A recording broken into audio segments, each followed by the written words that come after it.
am so glad you're here. Come on in, I want to show you around. My name is Jenny White, and I'm the founding executive director of Trinity Haven. Trinity Haven will be Indiana's very first residential program for LGBTQ youth who are experiencing homelessness or housing instability. We have been working very hard on this house, and we cannot wait to show you all of its beauty. This home that we cannot wait to welcome you into. So let's take a look at the family room. Isn't this gorgeous? I seriously cannot believe I get to come to work here every single day. This space, this incredible family room, was put together by our interior designer, Michael Arnold. He took the elements of trauma-informed care and married them with interior design to come up with every color scheme, every texture, every piece of decoration so that this space could truly feel like home. Now, that's taken some time. We purchased the home in 2018, and in 2019, we spent a lot of time renovating the space. We knocked out walls, we replaced some wires, and we really made sure that we could make this space accessible and welcoming to everyone. So we have now come into 2020, where we've placed every single book and knick-knack and piece of furniture so that this family room can feel just like it does at your home. We can play games, we can watch television, we can have a house meeting where every single resident has their seat, and we can talk together, share together, cry together, and laugh together. And I just can't wait. But you know what I'm most excited about? Oh, I cannot wait for our residents to engage in the programs and services that we're going to be offering here at Trinity Haven. We will be what's called an independent living program. We are going to help young residents understand the value and the need for education and gainful employment, career planning, and budgeting and finance management, so that we can help move folks from being needing the support services that we have to offer and moving into being self-sufficient and independent, able to live on their own and thrive in the community. And that is what I am most excited about.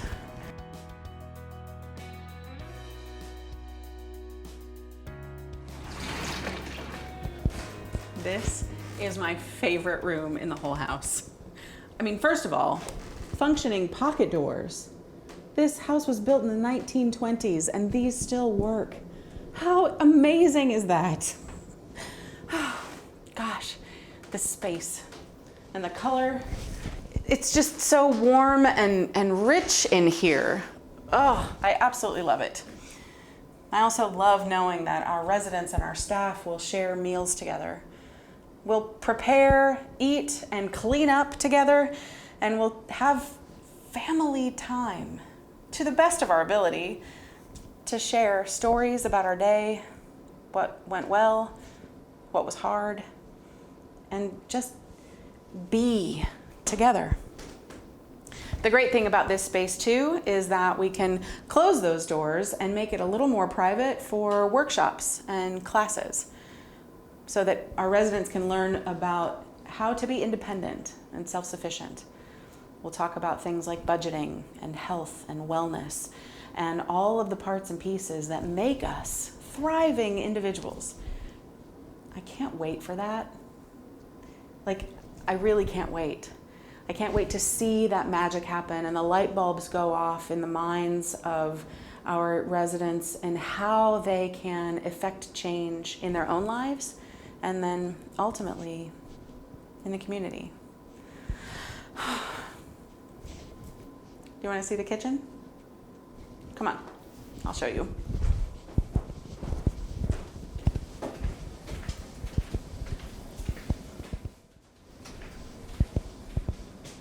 This is our kitchen, and these are our two enormous refrigerators. big enough to store all of the food that we will need for 3 meals a day and snacks for all of our residents. Now, I don't know about your house, but in mine, I feel like that's where the magic happens, creating meals together as a family. It's almost like unlike anything else, right? Our residents will work together with our staff to create nutritious meals that also taste really good. And our staff will be in charge of figuring out the best way to meet the nutritional needs of our residents, but also helping them explore food groups and different palettes that they may not have ever had before.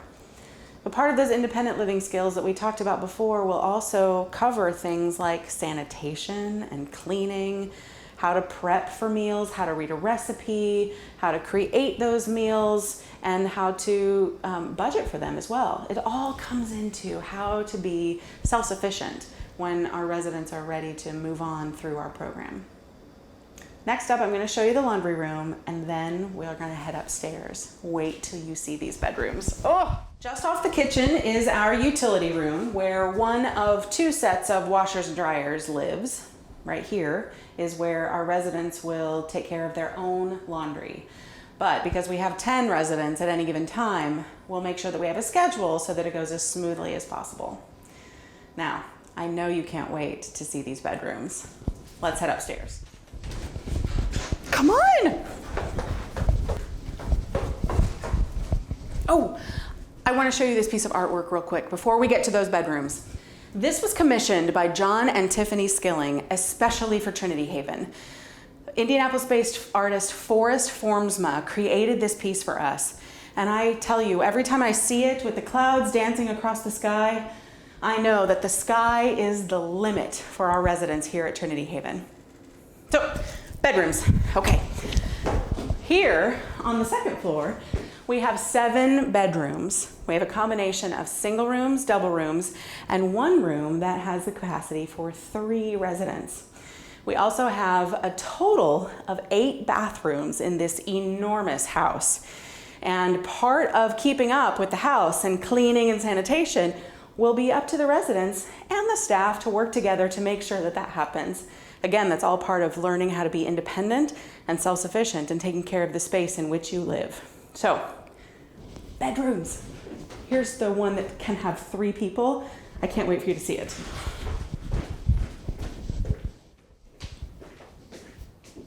They're pretty great, right? These bedrooms were designed by interior designer Tiffany Skilling. She took the time to find furniture that would be sturdy, durable, and stand the test of time, but that would also feel warm, comfortable, and welcoming. We have provided every resident with their own bed, with dresser space that's under the bed, and their own desk, chair, lights, cork boards, and a lockable storage unit that goes underneath their bed so that they can lock away their own private things like phones and money so that they have a sense of privacy even in a shared living space like this. Now, I do want to point out that the walls were left bare on purpose. We have provided a clean palette for every single resident to come in and make the space feel like their own so they can decorate with whatever they choose. We're very, very happy to be able to offer this type of space so folks can get a good night's rest and be ready to tackle whatever comes next the next day. 2-bedroom unit? Let's go. This is a double room, as promised. And next we're going to head upstairs to the 3rd floor to share with you how we are absolutely using every square inch of this incredible house. Here on the 3rd floor of Trinity Haven, we have a shared workspace. Not only are our administrative offices here, but this room will be utilized by our residents. We will have computer stations here for homework and job searches. We'll also have a large table that can be extended into the room for classes, workshops, tutoring, other various needs that the residents may have. And we have behind me, again, administrative offices and a shared office space that will likely be used for individual therapy, private tutoring, and those sorts of things. But what's really great about this 3rd floor is that we have one room that will be used as a space to just kind of get away from it all.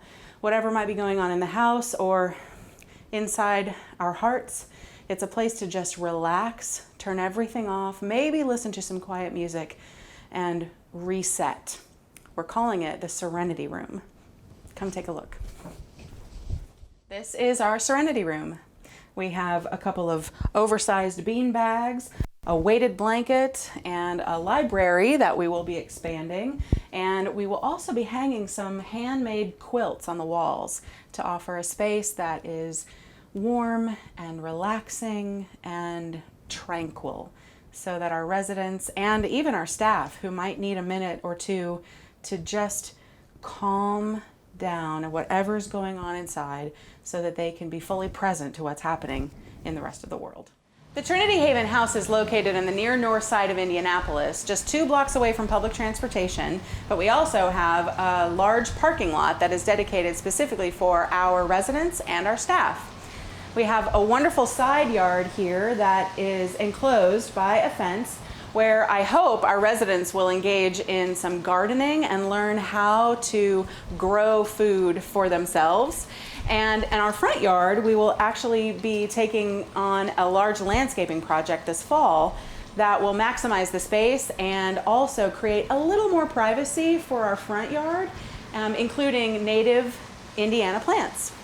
We're very excited to be a prominent presence here in the near north side, making sure that our residents and staff have access to everything that they need. Thank you so much for spending time with me today. I wish that you could be here in person to see all of these wonderful things up close, but I know that if you spent the time here, that you are fully invested in the work that we're doing to help LGBTQ youth and young adults who are at risk for homelessness and housing instability.